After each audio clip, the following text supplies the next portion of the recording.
আমি যখন এই ভিডিওটি শুট করছি তখন বাংলাদেশের সময় 5 এপ্রিল 2026 জনপ্রিয় একটি সংবাদ মাধ্যম তাসনিম নিউজ এজেন্সি, ইরানের সরকারি সংবাদ সংস্থা, তারা জানিয়েছে যে Iran toward US rescue mission down multiple aircraft near Isfahan, যার বাংলা করলে আসে ইরানের দাবি মার্কিন যুক্তরাষ্ট্রের উদ্ধার অভিযান ব্যর্থ, ইস্পাহানের কাছে একাধিক বিমান ভূপাতিত। ভাবুন তো, মধ্যপ্রাচ্যের আকাশে রাতের অন্ধকার, হঠাৎ একের পর এক হেলিকপ্টার ঢুকে পড়েছে ইরানের আকাশে, আর কয়েক ঘন্টার মধ্যেই ইরান দাবি করছে আমরা মার্কিন যুক্তরাষ্ট্রের পুরো উদ্ধার অভিযান ভণ্ডুল করে দিয়েছি।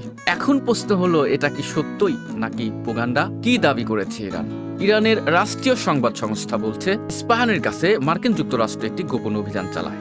উদ্দেশ্য ছিল একজন ভূপাতিত পাইলটকে উদ্ধার করা, কিন্তু ইরানের দাবি অনুযায়ী দুটি ব্ল্যাক হক হেলিকপ্টার বিধ্বস্ত, একটি C-130 ট্রান্সপার্ট বিমান বিধ্বস্ত, পুরো মিশন ব্যর্থ।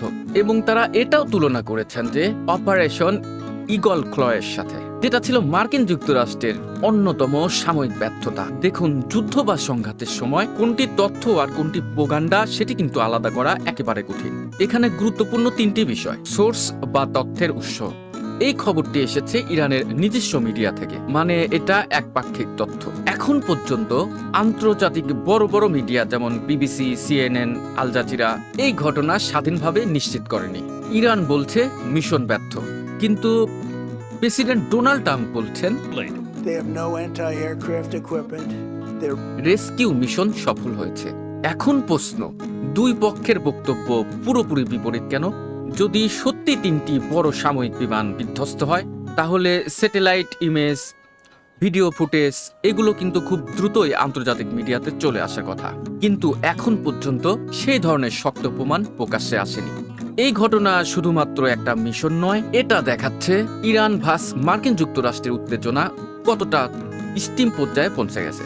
সরাসরি সংঘর্ষের ঝুঁকি বাড়ছে, মধ্যপ্রাচ্যে নতুন যুদ্ধের সম্ভাবনা তৈরি হচ্ছে এবং বিশ্ব রাজনীতিতে বড় ধরনের প্রভাব পড়ছে। এই মুহূর্তে সবচেয়ে বেশি গুরুত্বপূর্ণ, ডোন্ট বিলিভ এনিথিং ইনস্ট্যান্টলি, কারণ যুদ্ধের সময় সবচেয়ে বড় অস্ত্র শুধুমাত্র মিসাইলই নয়, তথ্যও কিন্তু একটি অস্ত্র। পরবর্তীতে কোনো ধরনের আপডেট আসলে আমি অবশ্যই আপনাদেরকে জানাবো। দেখা হচ্ছে খুব শীঘ্রই আরও একটি নতুন ভিডিওতে। আল্লাহ হাফেজ।